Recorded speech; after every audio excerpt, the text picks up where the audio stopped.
Hello, it's a great day for transforming your lawn into somewhere to grow vegetables. Now, for those of you who are lucky enough, like me, to have the resources, we can do that quite easily by using a technique called no dig, and we're going to be creating a bed to grow potatoes in. A new no dig bed would not really be suitable for most other crops this year, but we have been shitting potatoes, so now's the time to turn that to good use. So right here I've got all the materials that I'm going to need to turn my patch of lawn into a no-dig bed. You can see I've got rather a lot, and maybe you haven't got all of this stuff yourself, but we're going to be talking about how to get hold of it. So what you will need is some cardboard. No one's allowed out of their houses right at the moment, I'm quite well aware of that, but we are allowed out to go food shopping. So when you do go food shopping, you'll be able to pick up some cardboard boxes at your supermarket, particularly if you're using one of the German retailers, which do tend to have them lying around rather a lot. What we're going to do, we're going to use that cardboard to suppress the growth of the lawn grass. Next to that, I've got some lawn mowings. On top of the cardboard, we're going to be putting some mulch. And we've got lots of different options that we can use for mulch that are created in your own garden. So here we've got lawn mowings. You can use your own, and since the councils aren't collecting people's garden waste at the moment, in quite a lot of areas at least, you may well be able to persuade your neighbours that when they mow their lawn, they can kindly chuck the lawn mowings over your fence so that you can use them for mulch.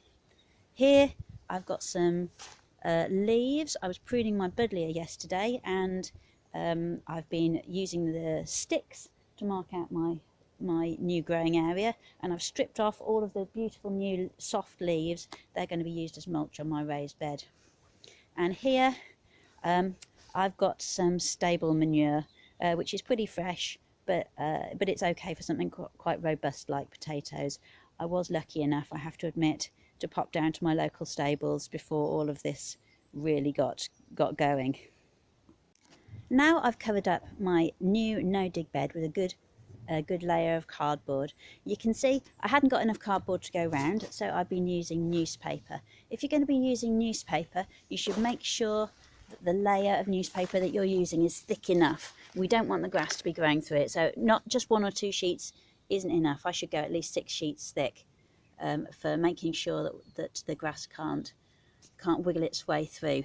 The other thing is you have to make sure there's a good overlap.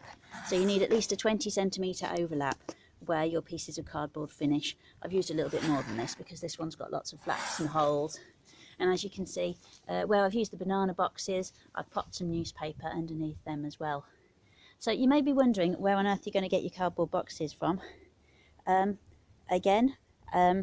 If you go shopping, that's a good time to pick up cardboard boxes. Another thing is to just have a look in your loft, because I know a lot of people for some reason store the boxes that they bought electrical equipment particularly in, and to be fair, you're never really going to use them again, are you? You're never going to take that telly back to the shop, so you might as well bring them down into the garden and make yourself a no-dig bed. Now I've mixed all of my mulch materials together, and we're ready to put them onto the new no-dig bed. So what I'm aiming for is a layer about 6 inches thick. Don't worry if you haven't got that amount of material right now.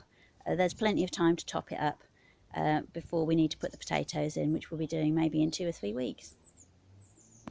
Here's our new raised bed then, all finished and beautiful.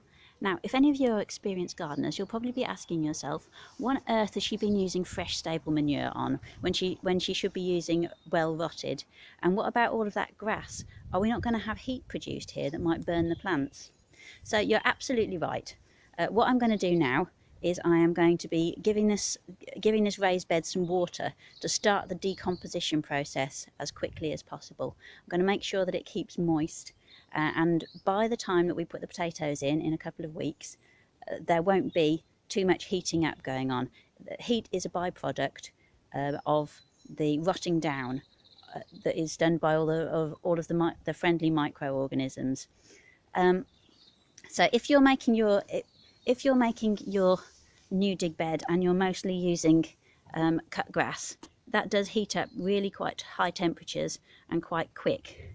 On the other hand, it also cools down quite quick. So since we're making our raised beds right now, that should be fine. The other thing is that even using this this strawy stable manure that I've been lucky enough to get, because there's quite a high concentration of straw in there, the heat that produces as it decomposes isn't quite so intense.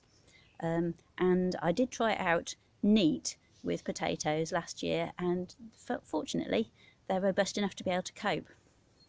So what I'm going to be doing now off camera, before I go and have my breakfast, is giving this a nice bit of water to start the decomposition process and soften the cardboard and help it to mould to the shape of the ground beneath. So that's all for this morning. I'm hoping to have time this afternoon to work on my other section of garden, which we're going to be turning into a traditional vegetable growing bed by removing the turf and using the turf and doing some actual proper back-breaking digging. Okay, I'll see you later.